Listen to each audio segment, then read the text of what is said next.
Maybe, it would have been a hilarious explanation for them to say, look, the crown is so safe. It's safe. It's rated to 200 meters. It leaks everywhere else. The we didn't do it. Case bag, bezel, crystal. It's just the watch is just leaking inside out. It's just basically a fish tank. But the crown, the registered TM, whatever that means for a crown guard, because it's not a trademark, isn't it?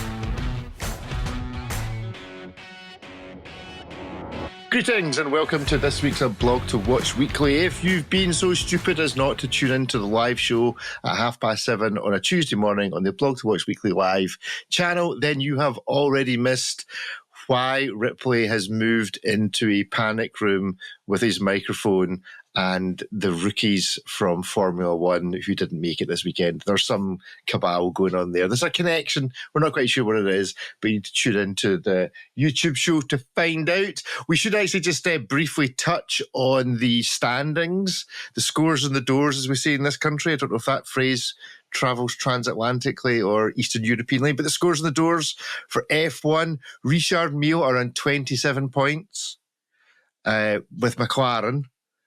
Tag are on 18 points. Hold on, before we go into this, is Richard Mille's an aggregate of Ferrari and McLaren's points? No.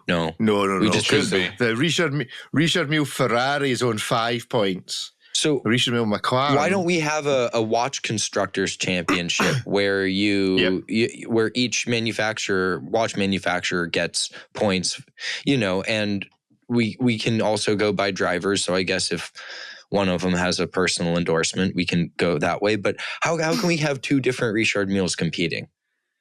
Well, here's the choice. It's either you have two different Richard Milles competing as two different teams, or you add the totals together and divide by two because they've got twice as many opportunities to win points. I like that because you can have McLaren and Ferrari. Yeah, that's good. Okay, so let's do that. So Richard Mille, if I take out my 1980s calculator, Richard Mille scored 27 points from McLaren and 5 points from Ferrari. So if you divide that by two, they're on 16 points, which takes them from first place all the way down to third. So IWC are currently top. Oh, this is so allegorical of the race. Ferrari could have had it, and then they absolutely did something.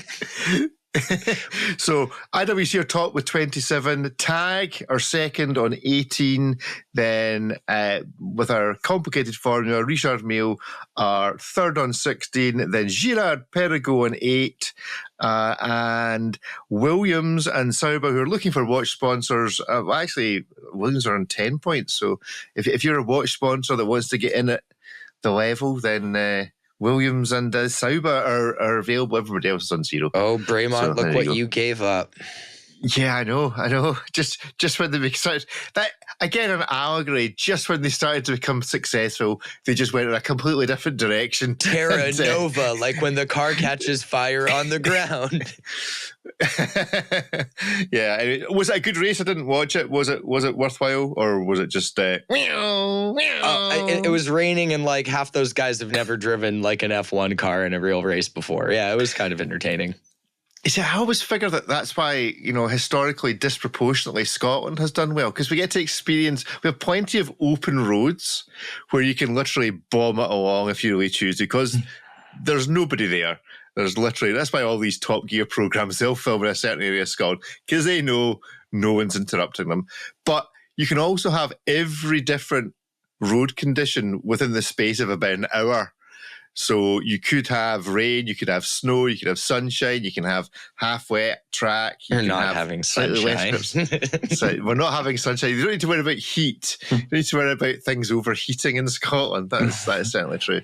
Anyway, right. Well, without Ariel, let us continue. There's been some breaking news this morning. There's been actually a couple of this. In fact, actually, the man who brought LVMH Group into the world of Formula One has now moved on. So let's just find this. This is from Watch Pro. Frédéric Arnault has moved from running LVMH's watch business onto something I've never heard of, but no doubt those that buy handbags and fancy roll-down jumpers know all about, but he's moved to Loro Piana. Is that how you pronounce it? Have you ever heard of Loro Piana, gents? No, I'll take that as a no. I did not. Bless you. No. Thank you. How does it? How do you? Scroll down a little bit, because this is just a useless picture. Yeah. Only one of those two gentlemen looks happy in it too. But yeah, if you were a boy, if you were the boy just looking for love. Excuse me, I don't know. Sneezing fit I think it's tough. We just recently heard about Richmond also discontinuing its overarching watch department, right? So, I think I see some big changes here. I think, maybe, I'm not speaking for Louis Vuitton here, I'm meaning the group, but Richmond maybe. I think they might be realizing the fact that it's not wise to have an overlord, or maybe a couple of them, who rule over all the brands and look at, all their proposed novelties and developments and stuff and say, you can do this, you cannot do that, you absolutely cannot do this.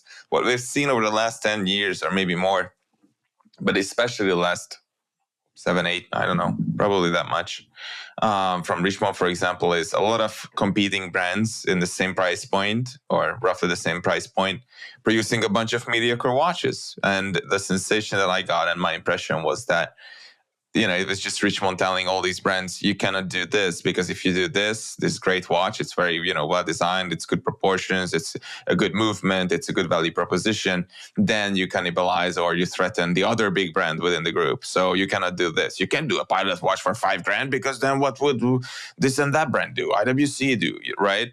Or you cannot do whatever, like a good looking watch for like $3,000 with a cost movement that's in-house, because then what would Cartier do? And stuff like that. So it's been like that. And what they didn't realize, maybe, or they are realizing now, is that by failing to compete with one another within these large groups, they failed to compete with those who were outside the groups and did not care one bit about what's going on within Richmond, right?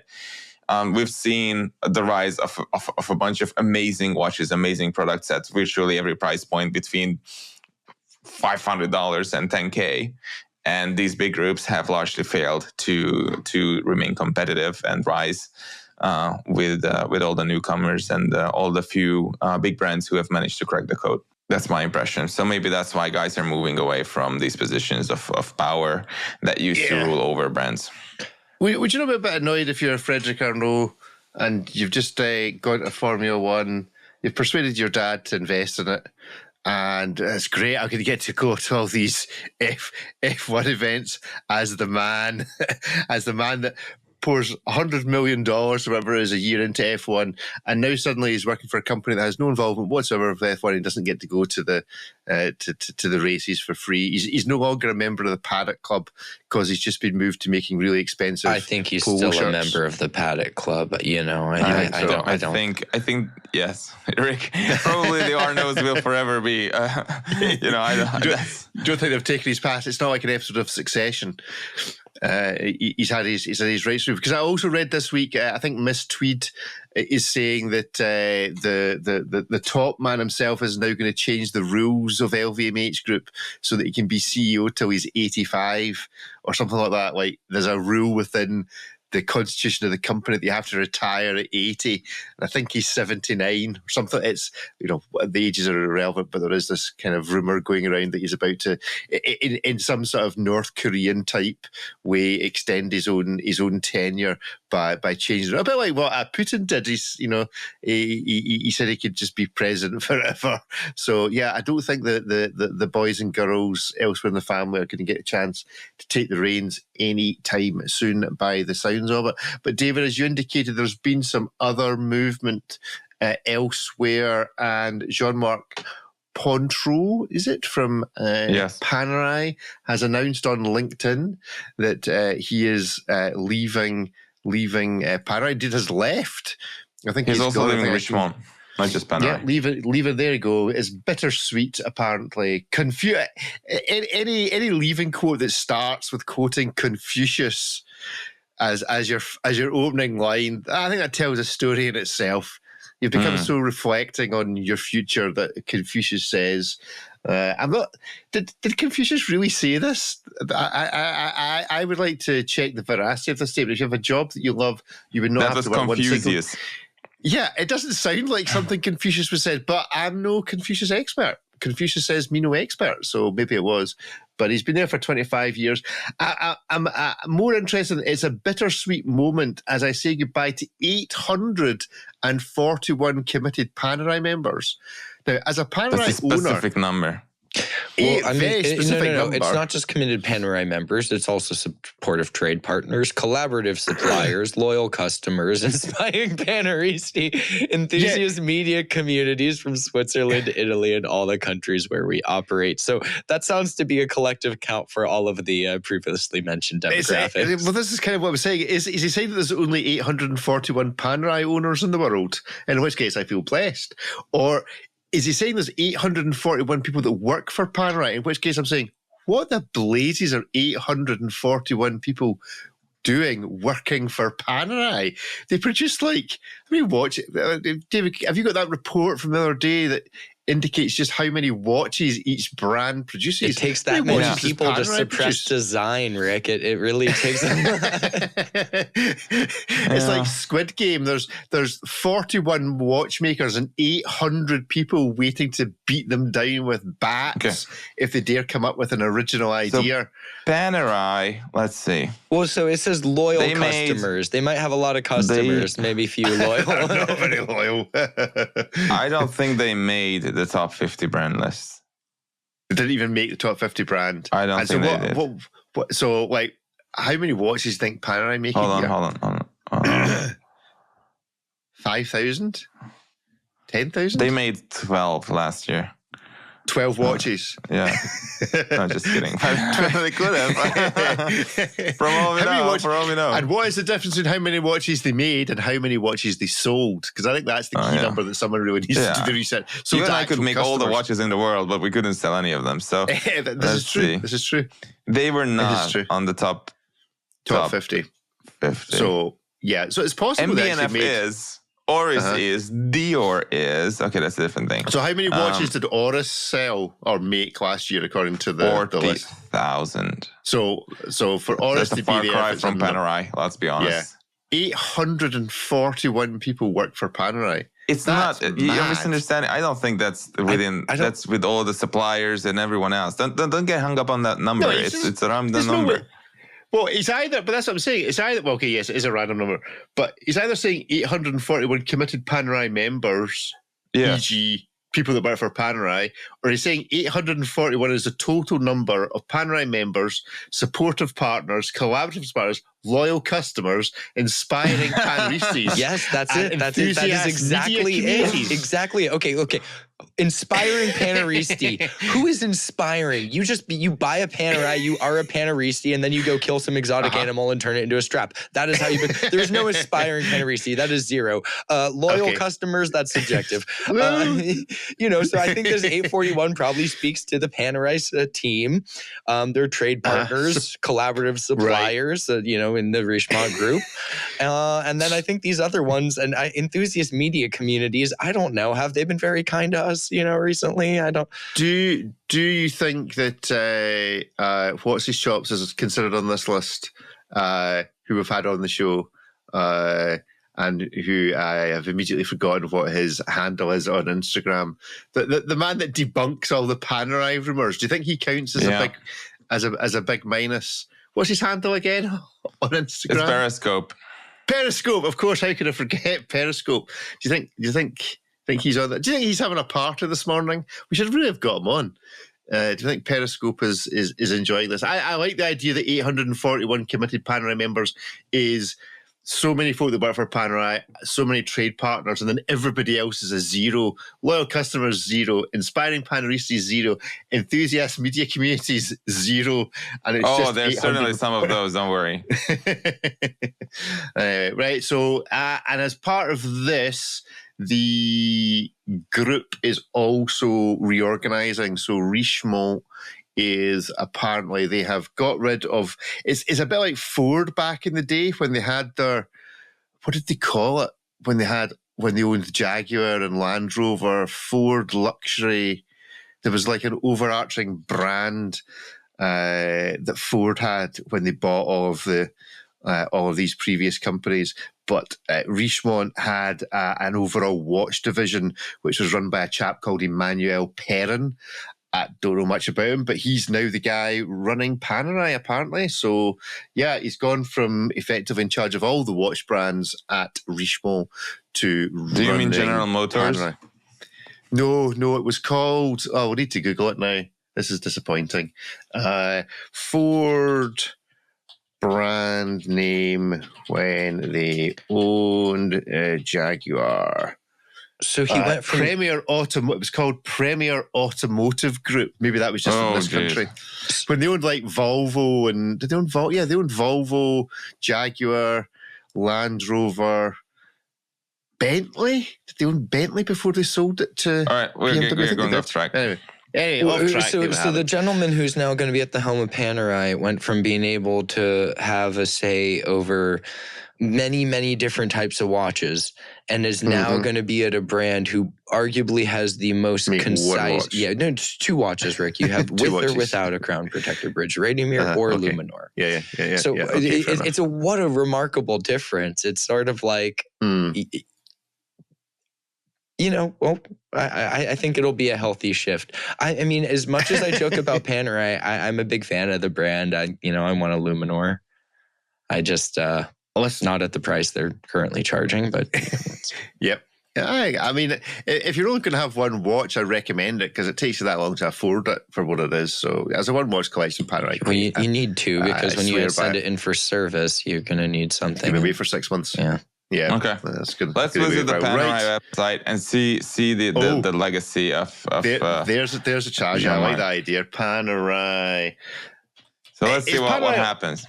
Is Panerai one of those brands that you can never spell? I mean, I own one. I literally see its name every single day, and I still struggle. It's like Tag Heuer. Like, what's with that? Right. How do you spell Panerai it? website. Panerai is one of the easier ones. How do you spell it? Why don't I just stuff up? What can I say? Right, let's go to the website. We're nearly there. So right now, Panerai website. What should we have a challenge? Just click on watches. Just click on watches. Any watches will do. There we go. No. Just go to like watches on the top left. Yeah, we're there. Start scrolling. Everything here now looks like it did 15 years ago. Look at it. Yeah. Exactly the same. Exactly the same. Still the same. Still the same. All that's happening is the waterproof rating's going down. I do like... See, the thing is, look at this. I do like that. That's a nice looking watch. The full steel... Yeah. Is that still 30-meter water resistant Luminor Duet? It's £7,000, so it's got to be only 50 meters water resistant, presumably, because that was not supposed to happen. Wait. How are you correlating price with water resistance? Well, you can buy a $200 Citizen with 400 gazillion meter water resistance. Yeah, no, from Panerai you can't. You're paying like $1,000 a foot or something. Well, no, it's the Duet. They just refuse to make that even acceptable in the water resistance realm because then there would be no point to have the Luminor. So they need to keep it there, but. I mean, that's not true. 30 meters is like the Radiomir. I mean, this water bottle's got probably 30 meters. We'd love your feedback. Okay. How likely are you to recommend Panerai to a friend? Well, I would recommend them. What was the reason for your rating? Equation of time, is that an option? Yeah. Please specify other. Equation of time. Recording a podcast. Trying to be funny. That was the reason. What was the main purpose for your visit today? To gloat. Schadenfreude. Okay, I can't spell Schadenfreude, but to gloat will do. To gloat fine. Anything I'd share about your experience? Do you already own a Panerai? Yes, I do. Anything I'd share? How do you spell Pontro? Okay. Give Pontro his job. Easier. I was going to say, give Pontro his job back. Pontro. I don't know how you spell Pontro. Pontro. We'll that. His job. Back. I'm such a fan I can't even spell his name. That's kind of there we go. Wonky. Thank you for providing feedback. There's some What I found is that the technical specification says that the Luminar Duo is 30 meter water resistant, but if you look at this 3D image that you can rotate or move around, it says 50 on the case back. Yeah. So even they don't Panerai even themselves trust their are rating. no, they're like, just don't go anywhere near water with it. But it's oh my god, so bad. David says, I just want this over. They had the Brooklyn Bridge scandal watch. They had a bunch of other crazy scandals using World War II footage from a site you're not supposed to use footage from for marketing purposes.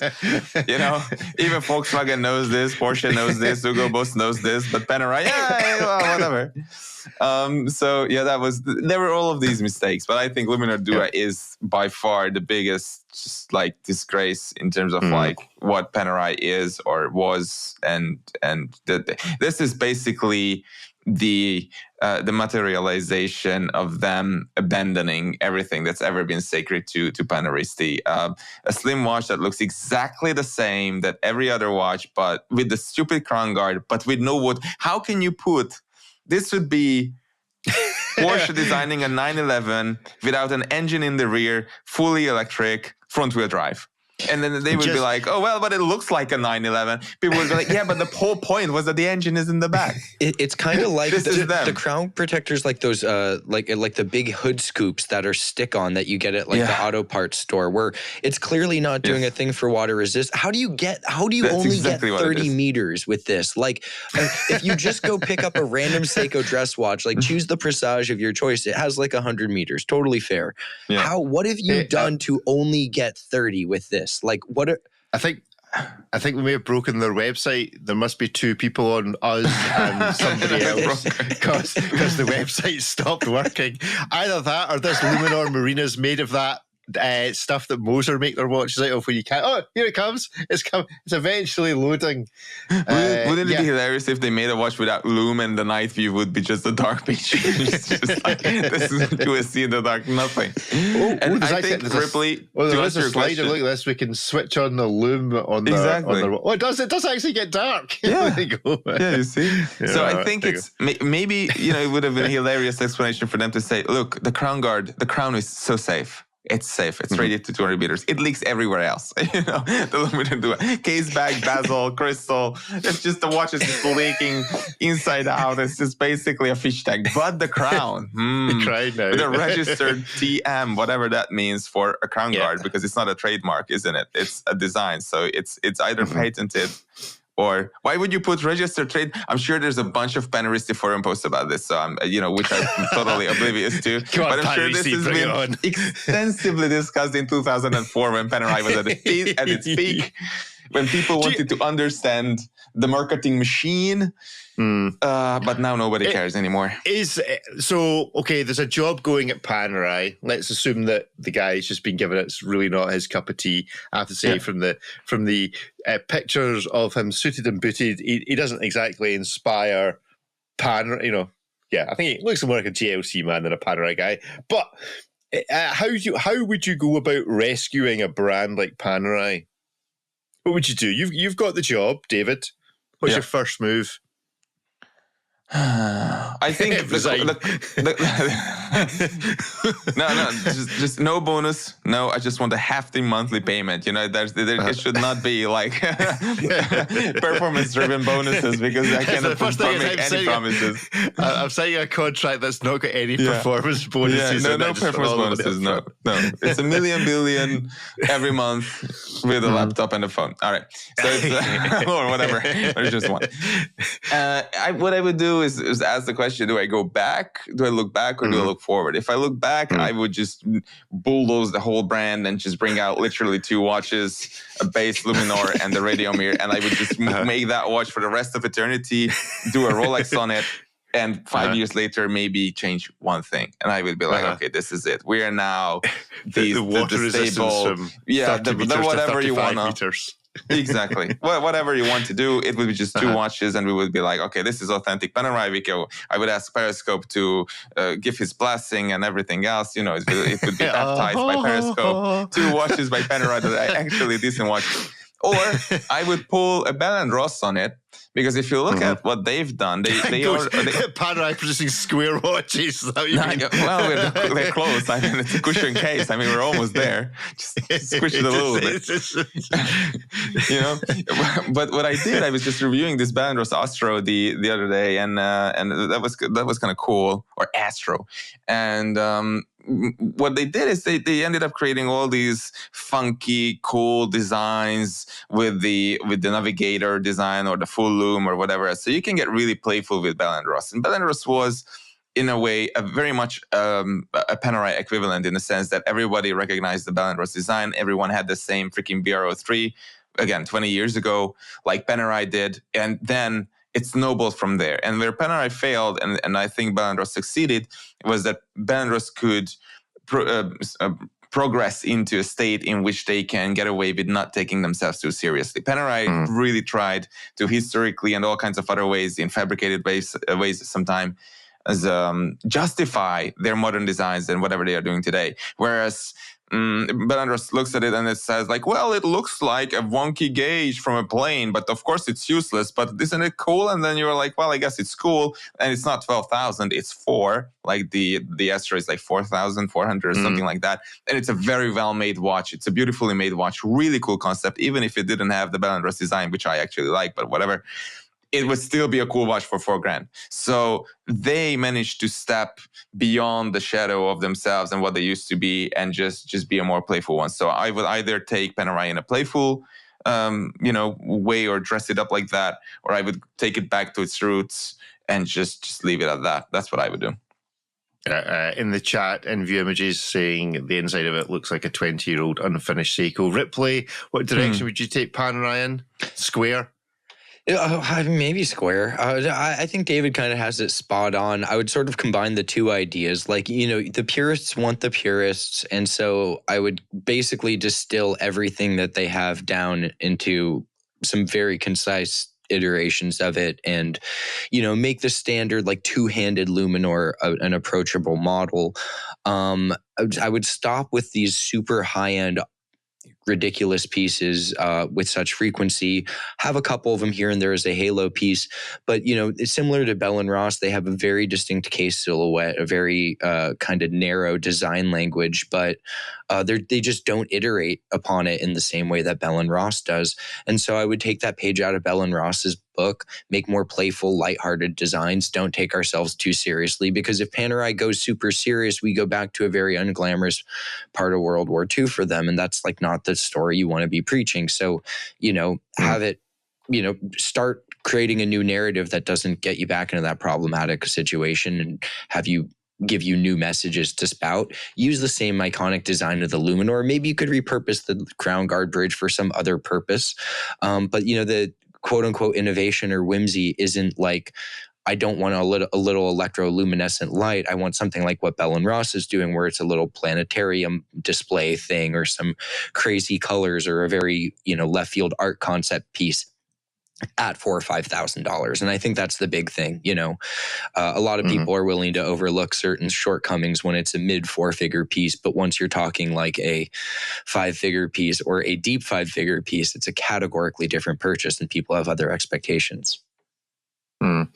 David, you've just sent us a wee link in the chat for this. I did not expect we'd be spending this much time on Panerai. This is as much time as anyone What do you mean, Rick? Panerai. You love Panerai. This is... I do. This is the Ariel's problem. out, and we're just going to go talk about Panerai. We didn't publish anything on Panerai. We're just going to talk about Panerai. Exactly. We're just going to talk this watch, this 45mm monster, which is $12,500. Should be $4,000. Yeah. This should be like an entry-level Panerai. Yeah. What on earth is $12,000 on this? It's the Bernuto, whatever the steel. They had to BVD it, and then Italian hands had to weather it. I'm not buying by that. hand. Had to roll it on their thighs to weather the. No, that's Cuban cigars, isn't it? It's weird. It's weird. But the thing is, this is the problem. I love these watches. I don't know why. Maybe it's just because it's the only one I own, and if you wear something long enough, you risk. Oh yeah, I quite like that. But it's weird. I don't really know what's going to happen here to Panerai, but clearly it and a number of other brands are losing a shed load of money or not growing in the way that publicly traded companies need to grow. I was going to start off the show by taking a deep dive into Tudor and asking the question, are Tudor in trouble? Because the report this week for the new main watch, Rolex watch store by Watches Switzerland in London, and it's specifically noted that Watches Switzerland are now no longer opening a Tudor dedicated boutique in London. And well, they don't say, it's just a throwaway line. But I wonder whether, in light of the figures from last, when we discussed the number of watches that Tudor are doing, that actually Rolex are going, hold on a second, why are we bothering here? I wonder if Tudor really has reached peak Tudor, because when you look at the coverage it gets, let me get rid of the Panerai off the screen. When you look at the coverage that it gets from the watch media Tudor in comparison to the actual number of watches they sell, it's extremely disproportionate. Although you could probably say that about every brand except Rolex. Well, I think so. I don't know if they have the diversity. I don't know if Tudor has the diversity in their catalog where they get, I think everyone sort of gets the Tudor they want and then taps out, People collect Rolex, but if you look at a Datejust or a President versus a Submariner or a Daytona, they're very different watches, but I don't necessarily see someone getting a Black Bay 54 and a Black Bay and a Black Bay Chrono and a Pelagos FXD. All in the same time. True. In the same way that people will do that with Rolex or other brands. So Rolex Tudor Group might have reached that point where it's like, maybe we don't need that same robust retail space when this is something that everyone admits is a great watch, but they don't necessarily need that same super large bricks and mortar environment that Rolex does for people to oogle at these and then decide what $15,000 watch they're adding to their collection. Okay, well, let's we've not actually managed to review any watches, so let's do it in the company of Guy, who's now joining us. Good morning, Guy. How are you? I'm good. Guy's still plugging himself in. He's there somewhere. I'm here. Good stuff. Welcome to the show. We can indeed. If you'll turn yourself up just a smidgen, move closer to the microphone just to get the sound balanced, that would be grand. For those of you who are listening to this on the podcast on a Friday, you can also tune into the show being live recorded on a Tuesday morning UK time on the aBlogtoWatch weekly live channel. Guy, if somebody gave you the opportunity to run Panerai, what would you do with it? To run? Oh my God, that's like the hardest one of like all the different... It's the gig that's available at the moment. Oh, no. I mean, I wouldn't do that one with the stupid torch in it. I'd tell you that much. I don't know. In my old business, I kind of had a mentor, and he kept saying, you need to find out what works and do more of it, and find out what doesn't work and do less of it. I feel like Panerai have kind of done that. There's nowhere else to go. They've reached the end. I think they should probably make some square dive watches. Oh, wait a minute! With no preparation whatsoever, Guy has come on the show and said exactly what David said, basically, which is be more Bell and Ross. Yeah. I did not say be more square. Oh my goodness! But they could do more square. Yes, that's true. Yeah. Do you know what? It's a hard one. The other thing you do is like, you know how you can, there's quite good businesses that start in recessions, but they kind of have to wait out the recession, and then the recession goes and then they take off. They've just got to wait out the small watch phase in the same way and like wait for big watches to come back in and be the go-to for big watches. It's only 10 more years, maybe 15. But you know what? Honestly, I could, if you give like any other watch brand, like, I've got plans for Blancpain. I've got plans for aBell. I think aBell is due like a comeback, massively due a comeback. I think the Lomania brand that's in Blancpain is massively due a comeback. There's loads of other brands, but Panerai, I've stumped him. You arrive into the Dragon's Den. I've got this watch brand. They'll go, no, we're out. You need to call me like... We can deal with any brand in Richemont except Panerai. Honestly, call me about 3 o'clock this afternoon and I'll be like, I've got it. I know what to do. I've got an idea. Well, maybe we should make a bit. How much do you think it would genuinely cost to separate some of these brands from Richemont? Like, I mean...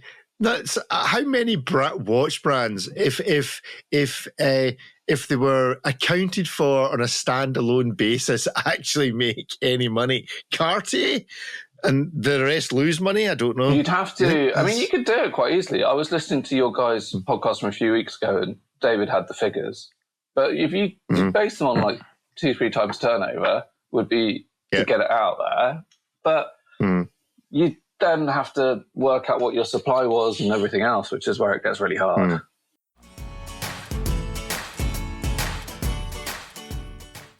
This is Ariel Adams with a message about Citizen watches. Did you know that for years, Atessa models have been the best-selling titanium watch in their category in Japan?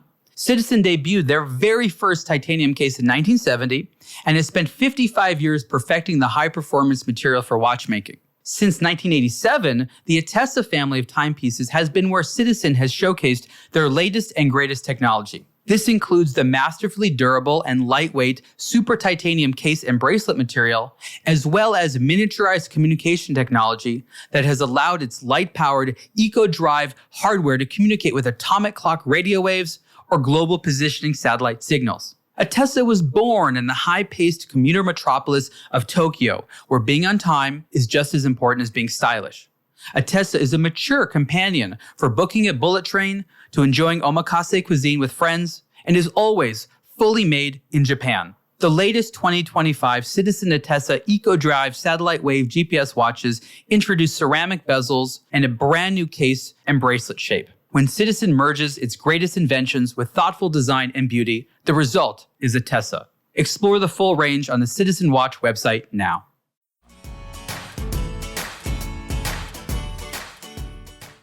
Yeah. Anyway, that's for dreaming for another day. Just before we start, Panerai as part of the project that you have going on with all the elements that we are going to add into a watch.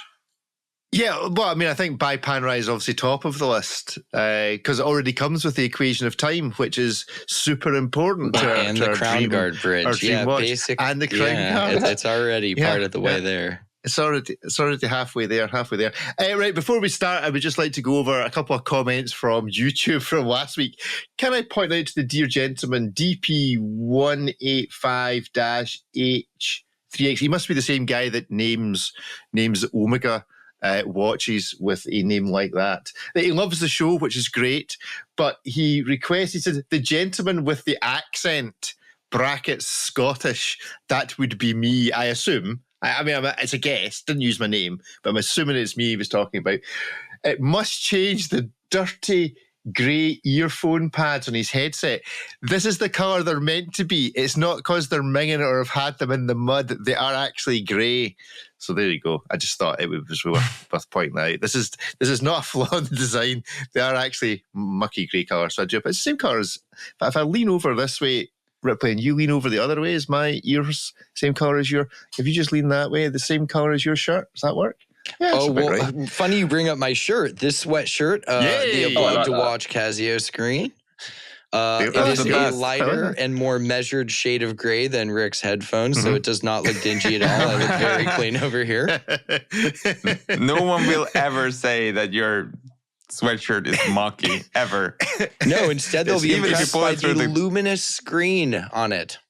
Yes, it goes into the dark. If you turn all your lights off, sorry, if you turn all your lights off, does that glow? Yes. Yes, big time. Go on then. Go on, live. Charge it, but if I mean, it's night time where you are, so it's dark. Well, I say it's a little bit of glow there. You can see get it it's super, super bright. I want to pass you. Go on, darker. If I could pass you my blue. This is how we do. If I could get my blue light torch and pass it through the screen. You shine it from there, guy. There we go. This is great radio. This is the best. This is peak podcasting. Can I tell you? I was at the shots. All right, we're charging it up. There we go. Whoa. Oh, wow, that's really good. Not bad. That's not bad. It That's what doesn't. YouTube is Yeah, for. that's pretty good. But it glows. I try to sleep in these, and I wake up at 3 a.m. I kid you not, and there's this green glow on the wall next to me. I can't sleep in these sweatshirts. I kid you not. Yeah, Kryptonite lying next to him. it's so bright. That's impressive. Oh, that's actually really Your cool. initials on that. Great audio. Yeah, and for this people. isn't a particularly bright light either. This is kind of the battery just died. So yeah, this is with the very little light. Now, if you had a Panerai, you could wind it up and shine it all over again. Right, let's play Hit Miss Maybe. Let's start with... Oh, I'm going to have to do some jiggery-pokery here. In fact, before we do Hit Miss Maybe, actually, no, we can combine Guess the Price of the Seiko with Hit Miss Maybe. Let me find the aBlogtoWatch site because the tabs have all closed. Panerai has clearly overloaded the system. And we are looking for a review that David did. David, you have this watch in your possession. It is the latest of the MB&F M.A.D. That's right. 2. Let me share the screen and we can see this horrible excuse for a watch. Sorry, it's lovely. Hands-on MB&F M.A.D. 2 green watch by Eric Giroux. Now, first question, is this, there we go, there's, for those on, there we go, we can see David, we can even zoom in on David, actually, I think we can highlight him possibly, no, it's not letting us highlight you, never mind. Did they call the previous ones MB&F M.A.D.? No. Were they not careful to keep the MB&F and the M.A.D. as separate They were, things? but I ignored it. Because what people care about is MB&F. That's what they want. I see. So this is an executive decision from David on the editorial team. I guess I could have said MB&F's M.A.D. whatever. But, it's actually called, the watches are called M.A.D. editions. And I refer to as such in the article somewhere. But it's an MB&F. So tell me about this. Why should I care about this? Because I really don't. But why should I? Well, I mean, people have for a long, long time wanted an MB&F, and then when they check the prices and realize that it's 50K and 150K and 250K, they realize that, they will never ever be able to afford one. And that was also true for many of the actual friends at MB&F and family and whatever, right? So they just simply couldn't get one of Max and his team's creations. And so that's how M.A.D. 1 came about. If you remember, M.A.D. 1, the original one, was never meant to be commercialized. It was just a gift or something like that. But then one of those watches. Do you believe that? Do you really think that's true?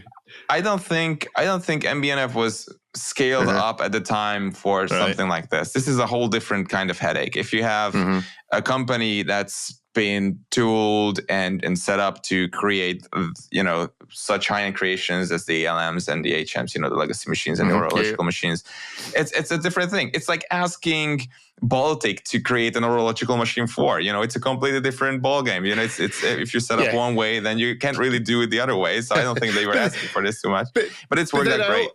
But then to touch on your point, I also want an Audemars Piguet Royal Oak.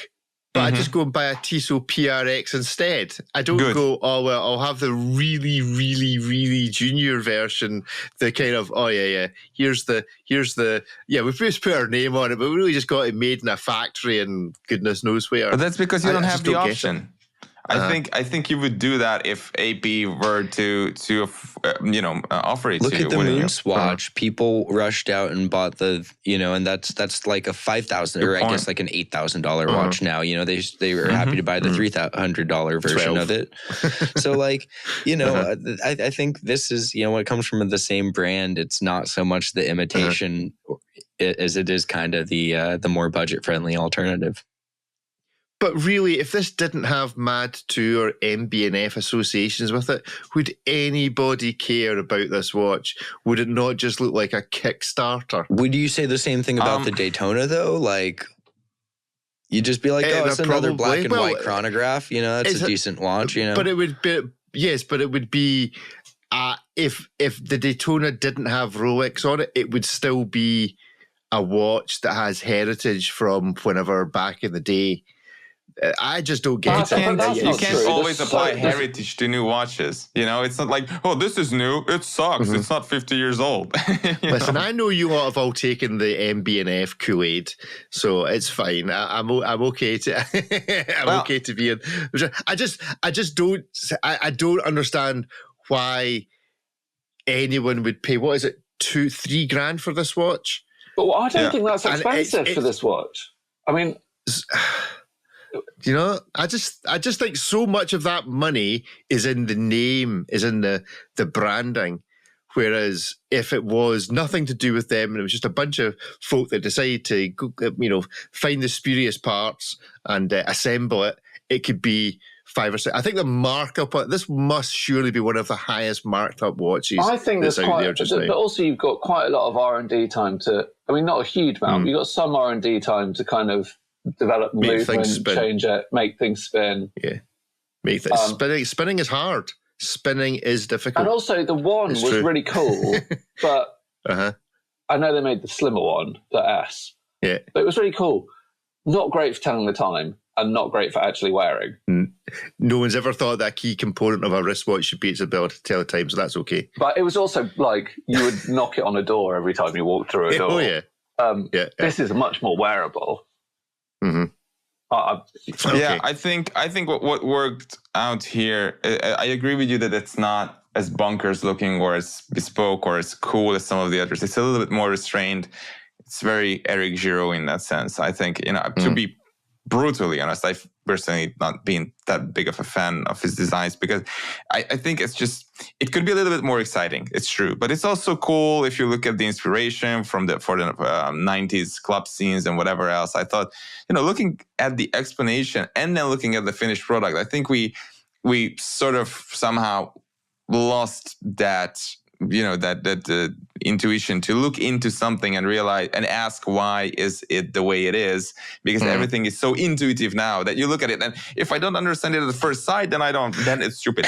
It's actually a pretty cool inspiration, a cool execution, and execution brings me to the second point on this watch, which is that it's just a good watch. If you look away from all the other nonsense, MBNF, whatever else, what I was really surprised about is that it's so thin.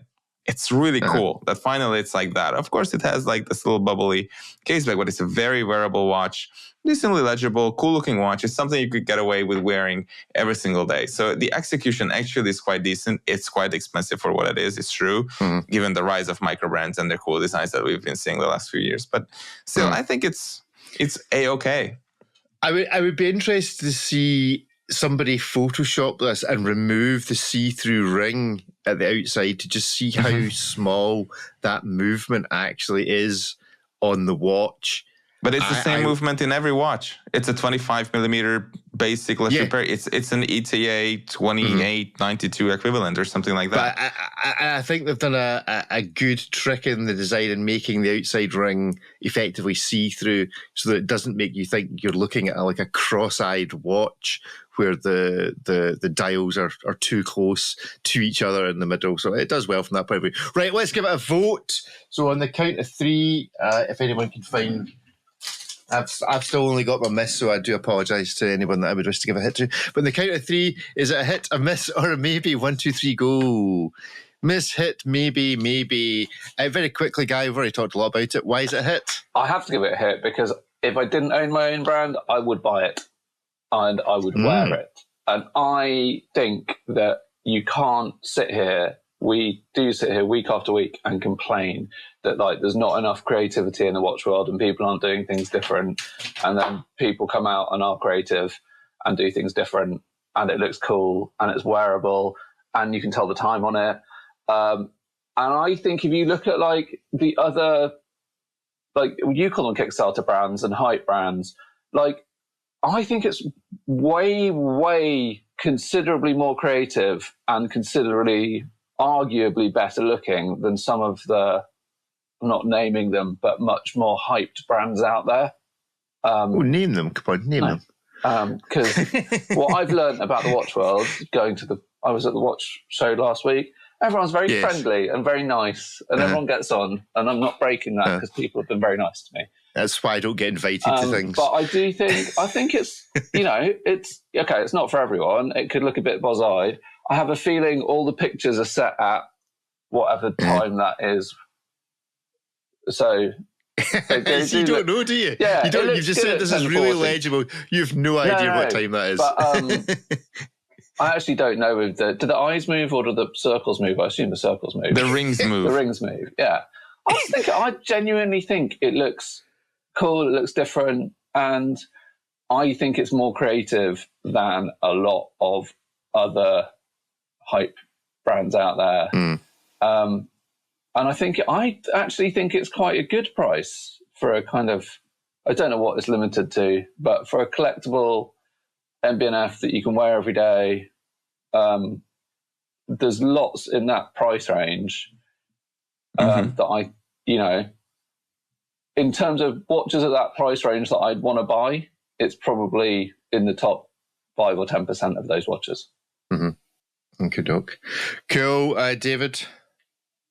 Yeah, I gave it a maybe. I think it's quite pricey, but of course it's bound to be a hit. They still have to do these raffles because there's so many people who want one of these that they just simply don't make enough of them, and then people go and try and buy one, and then people try and flip them. So what they did with the M.A.D 1S, for example, is that they had to reserve the deposit or something like that. So you had to have quite a bit of money. It was not as easy as registering 10 emails and then you having 10 entries in the raffle, which is just unfair.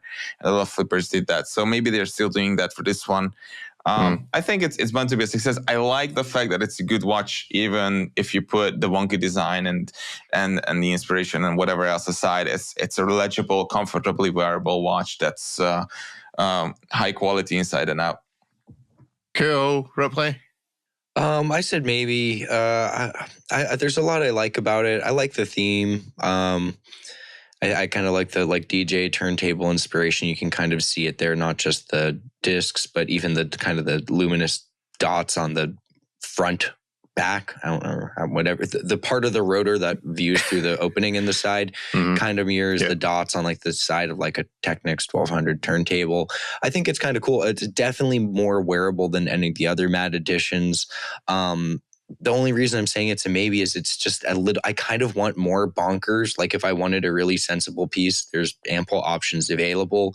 No one looks to MB&F or I guess M.A.D, M.A.D editions for a very sensible piece. So I commend them on making a fun, interesting piece that's totally wearable and in a blueprint that you could actually get along with in everyday life. But I don't know. Sometimes I just want the sapphire rocket ship. It's okay, well, that's going to be a really exciting piece. Probably not all that practical, but very exciting.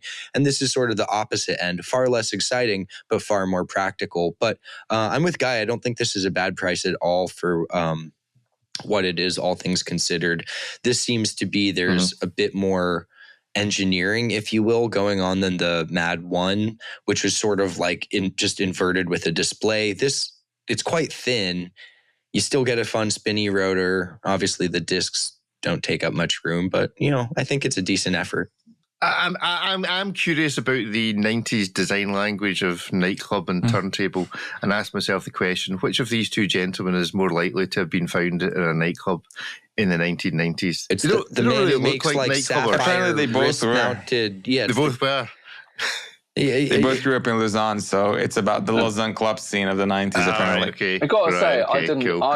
I was in that scene a little bit in the 90s, and I didn't really get that reference massively until I read it. I was like, oh yeah, a little bit, kind of looks a little bit like vinyl, but if I hadn't read it, I wouldn't have thought it. Yes, it had to be explained. Right, let's combine two of our favourite things, a hit miss maybe, and a guess the price of the Seiko.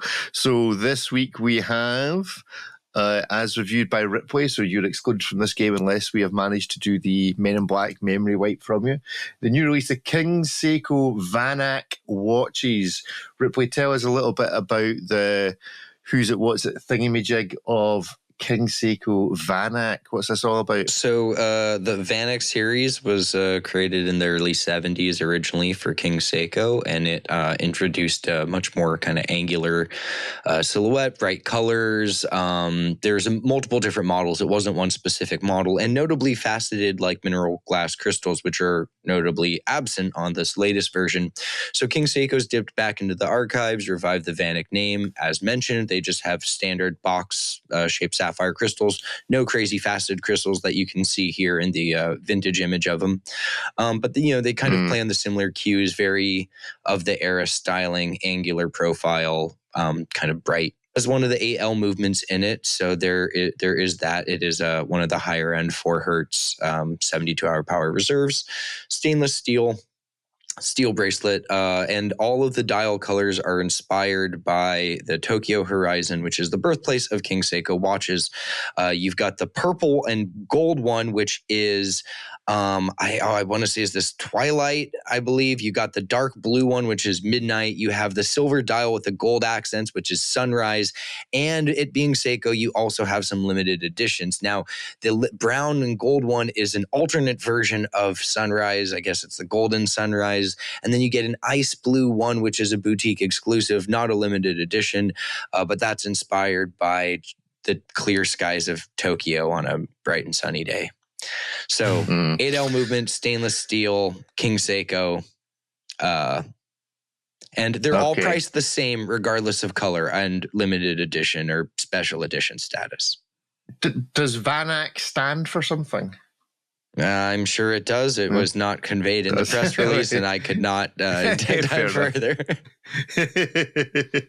Cool. Right. How much is this watch, this Ranger watch, this guy? What are you paying for a Vanak this day in dollars? Well, my paying is absolutely nothing.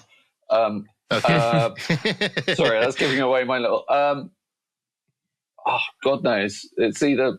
It says King before Seiko, so that... Higher or lower than the MB&F? Probably higher, but shouldn't be. So probably like 3K. I'm going to go 3K. 3K. David, higher or lower than the MB&F? Yeah, it's probably roughly beyond 3K, but it should be 1,200, maybe 1,500, and even then I'm squinting. Ripley, can you remember how much these watches are? Yeah, I can. It was too much, so I'll... So the answer is $3,300 for these, which does seem absolutely crazy. Maybe it's just the mood I'm in. But yeah, no, it's how big is not it? The mood you're in, can I say? It's not the mood I'm in. It's actually just too much. How is it? I just had this hunch. How is this 14.3 millimeters thick on the time-only watch? Just scrolling through the article now. Look at the side shot. It's how if they had 50 years to perfect this design, and they're like, oh, okay, well, here we are now. Let's roll the dice on this. Let's not take another year and make it like maybe something acceptable. I think there should be like an uprise against 14.3 millimeter thick, they had 50? three-hand automatic watches for $3,000. It doesn't compute. Do you think they had 50 years to perfect it, or they had like an hour in a meeting going, shit, the PRX is doing really well. What have we got in the back catalogue that looks similar? Both are true. They had 50 years and then they took an hour. So yeah, exactly. Yeah, it's a weird one. It is a weird one for sure as to why they felt this is 12 to expand with a similar movement and a module on top, right? So how can this be 12? Actually, it wears a lot thinner than that. And this be 14.3. And I understand, it's case construction and design. It just looks like a bunker on the wrist. It's just too much. Come on, Psycho, you can do better. You can do better. Hit miss maybe on this. 1, 2, 3, go. Miss. Halfway between a miss and a maybe and a maybe. Guy, you seem to have cheered up to this. You've given it a half a maybe.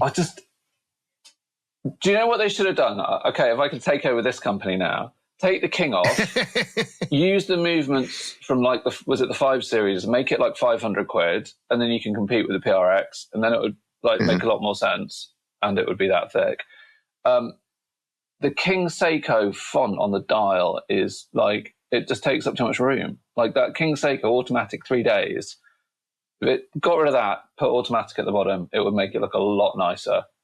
But this should be their PRX competitor, and at $3,000 it's not their PRX competitor, which doesn't make sense to me. But I think these bringing back these designs is kind of cool. There's something I quite like about them. The thing is that it was the faceted crystal that was the main catch of the original, and they've not done that in this. Yeah. So I'm not sure that it would have been 8K. and thicker because it would have been ridged. David, a miss. It's a gigantic miss, although I do like the Tokyo sunrise, sunset, something. The vibe I get from that dial, especially with that graphic that they put out, that's super tempting. I really genuinely like that. That's very cool. That's the vibe I'm looking for if I'm getting a Seiko. That's very cool. That's a major hit. Everything else is a miss. Okay. David swinging from one extreme to the other. Yes. I do wonder whether it's just that, as you say, it's almost like the inspiration comes the wrong way around from the watch design. They're like, right, okay, we've spent all our time being inspired by Mount Iwate. We're actually in Tokyo. Let's be inspired for that. Right, we forgot. We need to be inspired by Tokyo. What can we see? Right, now what I guess watch? the sun rises. The sun rises, the sun sets, and then there's smog and smoke, so it looks kind of brown and kind of, we need to find a watch brand we can be inspired to put this on. It just feels all the wrong way around. Ripley? I said it's a maybe. I'd love to see these in person. Seiko has an amazing ability to make a very, very pretty watch and then make the absolute most crappy renders I've ever seen. And that very well might be the case with these. I'd love to see them in person. I think that purple and gold dial has a lot of potential. But I think Guy's right. Like this fun kind of retro theme would be awesome under $1,000. I don't think this is a watch that really needed to be a King Seiko and have that 8L movement. And you're paying so handsomely for that 8L. Granted, it's a little bit better bracelet, some nicer finishing, what have you. But if this was a standard Seiko, it would be somewhere between like $500 and $1,500, and that's a much more comfortable price point for like a purple and gold watch, which is a kind of a fun type of purchase in general. Where I really struggle with the price point is at $3,300. You're like knocking at the door of like a chronometer certified tutor, and the timekeeping specs for the movement are like I think -5 to +10 or something like that, and that's not terrible, but like at $3,300, and if we're not doing something really special in the other departments as far as the innovation of the movement or the module, the materials or something, you got to have something to kind of boast up there to justify the price. So, and I think, 15-second accuracy spread just isn't it when, you can get a master chronometer certified tutor for like $4,000. Yeah. Okay. Right. Our final hit miss me for today. I don't know, maybe combine very quickly our collaborators game. Is this from Maurice Lacroix? Hands-on debut, the Icon automatic Wotto limited edition watch. So this is a collaboration. I'm a big fan of Maurice Lacroix. I have no idea who Wotto is and how limited edition it is. So on a scale, gentlemen, of -5 to +5, is the sum of this watch, is the total of this watch greater than the sum of its parts? Does Wotto bring anything to the game in terms of Maurice Lacroix? What do we think? I think he does. I'm saying a -3. I'm saying this. There was no need for this collaboration. I'm going to say I 4. I think I'm with Ripley. 4. 4 plus 4. Positive 4. How does he not bring? Look at it. How does he not bring something to that? Compare that to the base model. How has he not bought something? Okay. This is much cooler than the Urban Tribe. Like, it was cool, don't get me wrong, but like not something I could really wear. This, having it be more fun and irreverent, it's a totally different vibe. But like, I think this is like a very different, fun offering in a brand that doesn't have the ridiculous history of other brands that they feel like it would be too controversial or contradictory for them to do it. So I think it's a good fit for Maurice Lacroix to do this. Fair enough. And on the second scale, which is, have you ever heard of the collaborator? You ever heard of Wotto? 0. I'll be a fair 0 on that. I have not, I've not. But the reason why I will give this, I will go so far as to say +5, is that the world of watches, I think, is more entertaining, more diverse, and reaches a different demographic thanks to this. I think, there's a certain vibe that and a certain demographic who will look at this and say, like, this is the first ever watch that is not a G-Shock, that is cool, that I want to wear, that I can associate myself with. And I think for the Swiss companies to do this, I think this is very, very smart in a way. It's quite ballsy at the same time. I think it takes quite a bit of courage to take your icon and put and do this to it. And try and get away with it, which they did. I think it's pretty darn cool. I love it. Although they did already do that with the Ocean Plastic version of it. Yeah, they've done different versions before, but I think it's just cool that this is still like a thing for Maurice Lacroix. It's not the first tattoo kind of version or whatever. There was a tribal tattoo thing, something, whatever. So, and these all relate to each other too, which is sort of an interesting thing. So in 2019, the artist, the time engraver, engraved his own, I guess, icon watch. He did it again on a different one, which was like Maori tribal tattoos in 2021. Maurice Lacroix was inspired by that, and with the artist's permission, created the Urban Tribe watches, both the regular and the skeleton, which were limited editions. And then during this time, I think in 2021, 2022, Wotto and the artist Time Engraver had teamed up.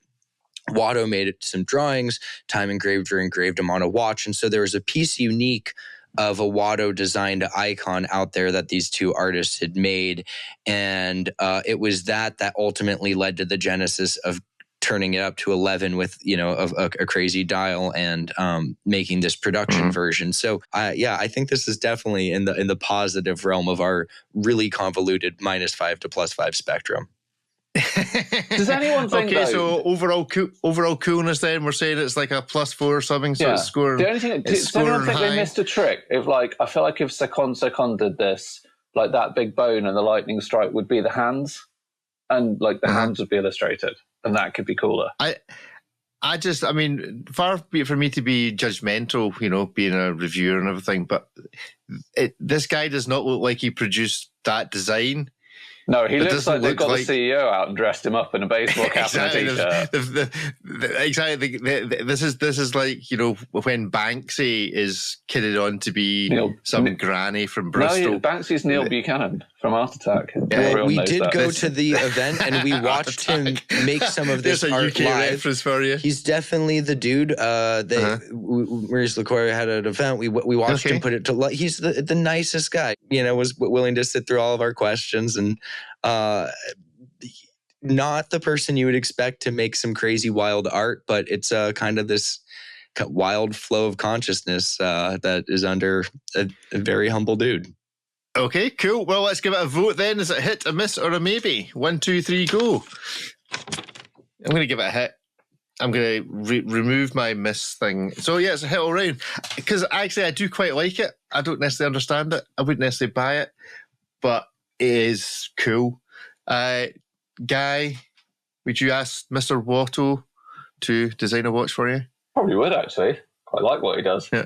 Okay. I think it's really cool. I think they could have just done more with the hands, which I think Second would have just. You could have made that a bit more fun, because if you're going to be a bit picky about that design, the bone and the lightning strike really stand out and are kind of distracting from the overall design.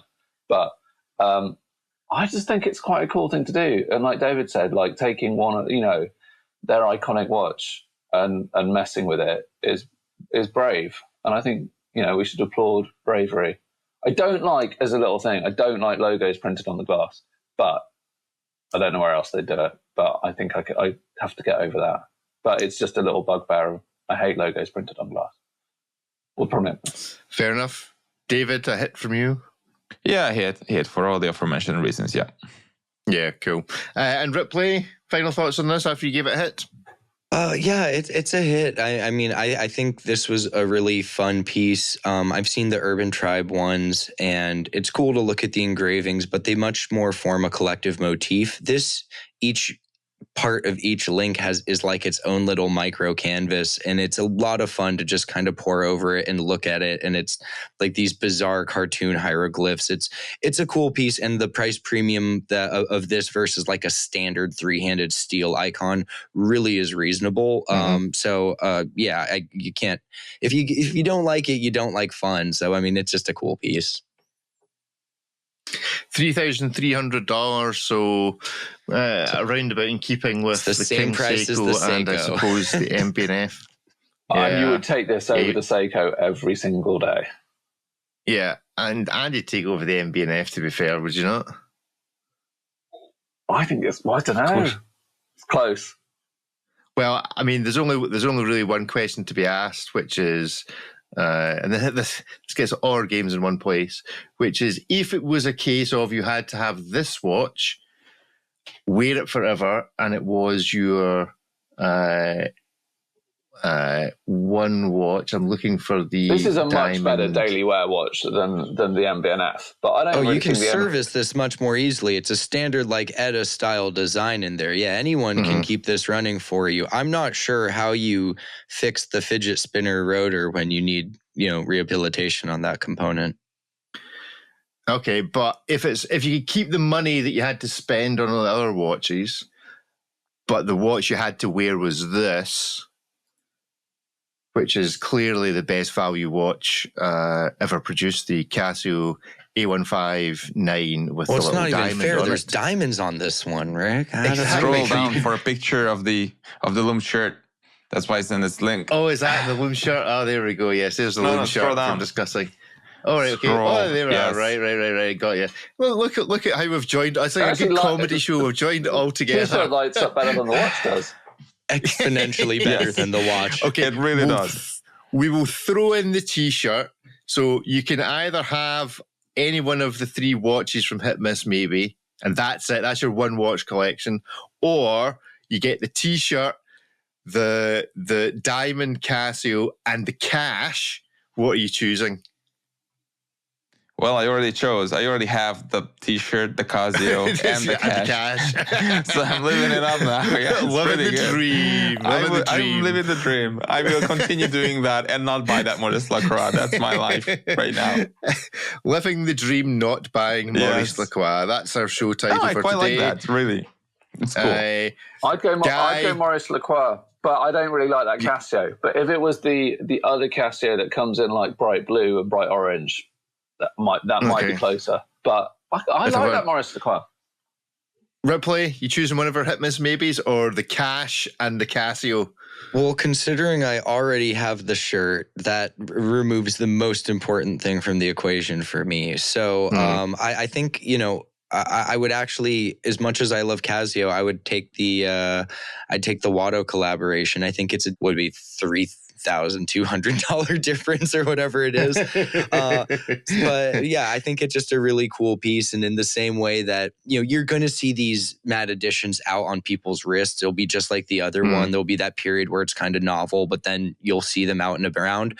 You see someone with a Wotto one, that's cool. You're going to have a cool conversation with them and, ask them why they bought it and all of that. So I'll take the Wotto and happily stay in my shirt that I'm wearing right now. Your T-shirt. Is there a meaning? Well, is there a meaning on the time, like the 807.50? Has that got some kind of hidden meaning? Oh, there's a a question for you. Who decided that the T-shirt was going to be 807.50? 2007. Is that not when aBlogtoWatch started? No, it was 20. No, it's 2007. That's why it says 2007 on it. What's the 50? Aye, the 50 is just it looks good. It looks good. Okay, cool. Right. Well, as I say, on that bombshell, that's our main show for this week. If you want a little bit of extra, you can go to the aBlogtoWatch Weekly Live channel where we will continue our chat, most probably for a few more minutes. But other than that, it's a goodbye from me and goodbye from all of them. Goodbye. Bye, everyone.